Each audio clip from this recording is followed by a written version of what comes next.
धन्यवाद सभापति महोदय, आपने मुझे इस कृषि के विषय के ऊपर बोलने का अवसर प्रदान किया।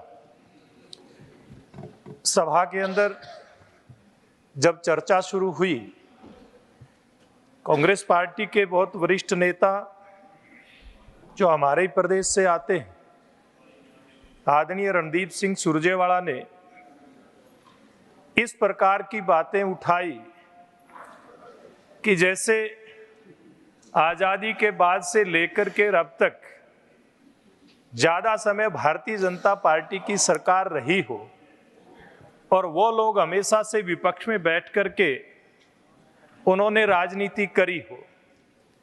लेकिन वो बात करते वक्त शायद इस बात को भूल गए कि आजादी के बाद से लेकर के और आदरणीय नरेंद्र मोदी जी की सरकार 2014 में जब आई, ज्यादा समय उन्होंने देश के ऊपर राज किया। और जब देश के ऊपर आप लोगों ने राज किया तो आप लोगों की जिम्मेवारी बनती थी। हम तो छोटे छोटे अपने खेतों में जाते थे और जब थोड़े से बड़े हुए, छात्र जीवन राजनीति से आगे कदम रखा तो देखा, क्योंकि हरियाणा संघर्ष की धरती रही है। हरियाणा प्रदेश के अंदर लगातार किसानों के संघर्ष होते थे। हरियाणा प्रदेश के किसान दिल्ली में आकर के भी संघर्ष करते थे कि वो दिन कब आएगा जब किसान को लाभकारी मूल्य उसकी फसल का मिलेगा।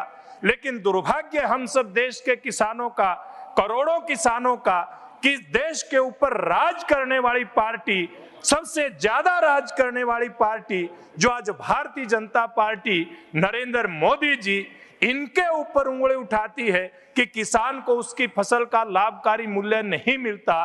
किसान को उसकी फसल के लिए डॉक्टर स्वामीनाथन आयोग की रिपोर्ट लागू नहीं होती। मैं उनसे पूछना चाहूंगा, रणदीप सिंह सुरजेवाला नरवाना विधानसभा क्षेत्र से पहले चुनाव लड़ते थे।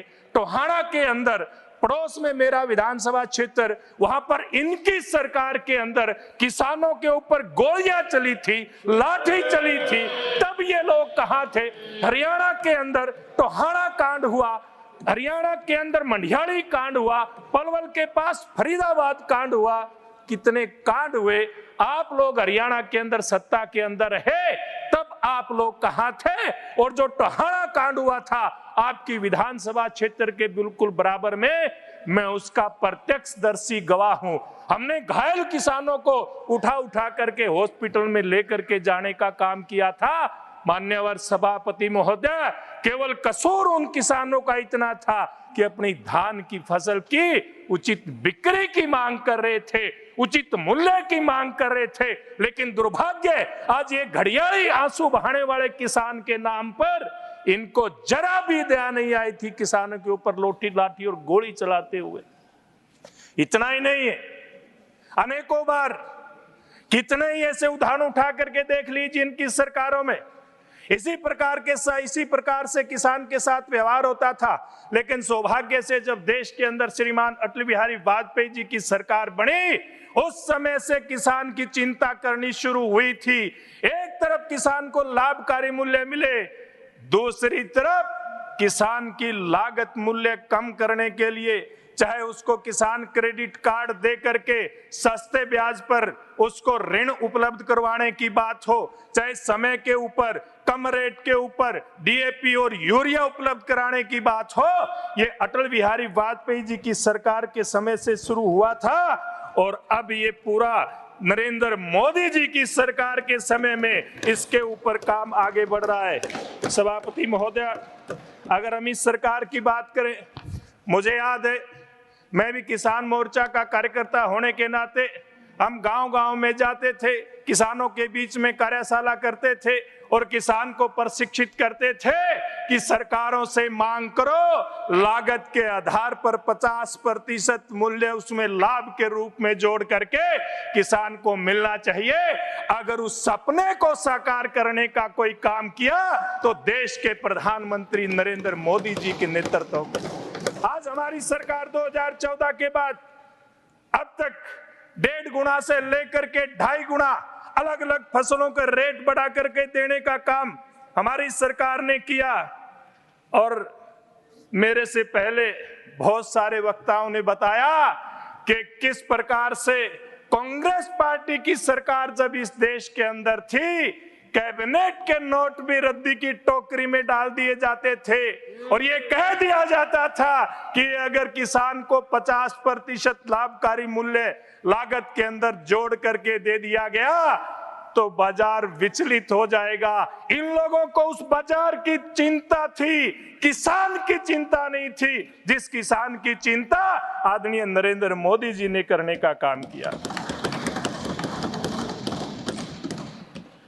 और अभी मेरे से पहले के वक्ताओं ने बहुत सारी बातें उन रिकॉर्ड लेकर के आई कि किस किस फसल का रेट कितना बढ़ा करके दिया, उसकी डिटेलिंग में मैं नहीं जाऊंगा। लेकिन मैं दूसरी बात इसके साथ साथ करना चाहूंगा सभापति महोदय कि हमारी सरकार ने एक तरफ जहां किसान की फसल का उसको लाभकारी मूल्य मिले तो दूसरी तरफ उसकी लागत किस प्रकार से कम हो इसके ऊपर काम करने का काम किया। किस प्रकार से अंतरराष्ट्रीय स्तर पर खाद के दाम बढ़ने के बावजूद भी देश के अंदर सब्सिडी बढ़ा करके किसान की फसल की लागत मूल्य को कंट्रोल करने का काम किया। हमारे किसान को नैनो यूरिया उपलब्ध करवा करके, हमारे ड्रोन दीदी हमारी बहनों को प्रशिक्षित करके 8 लाख रुपए से लेकर के 10.5 लाख रुपए तक का ड्रोन उनको ट्रेनिंग करा करके फ्री में देने का काम हमारी सरकार कर रही है। इसी प्रकार से सभापति महोदय मुझे पहली बार बोलने का मौका मिला है, 2 मिनट मुझे कृपया दीजिए, मैं अपना कंक्लूड करता हूं। इसी प्रकार से नरेंद्र मोदी जी की सरकार ने हमारे किसान को 6,000 रुपए सम्मान निधि देने का काम किया और आज देश के किसान को 3,20,000 करोड़ रुपए सम्मान निधि के रूप में दिए गए। सोलर ऊर्जा का ट्यूबवेल दे करके 35% सब्सिडी हमारी केंद्र की सरकार ने देने का काम किया। For exclusive and insightful videos, subscribe to our new channel ABP Live Premium.